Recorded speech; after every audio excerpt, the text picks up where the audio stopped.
శరీరము కేవలం నిష్ప్రయోజనము. నేను మీతో చెప్పియున్న మాటలు ఆత్మయు జీవమునయున్నవి గాని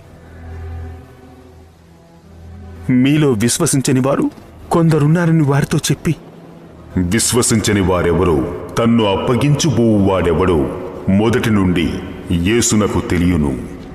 తండ్రి చేత వానికి కృప అనుగ్రహింపబడకుంటే ఎవడునూ నా యొద్దకు రాలేడని ఆ హేతువుని బట్టి మీతో చెప్పెను.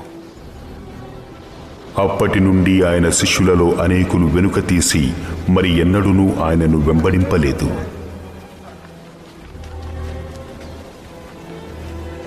మీరు కూడా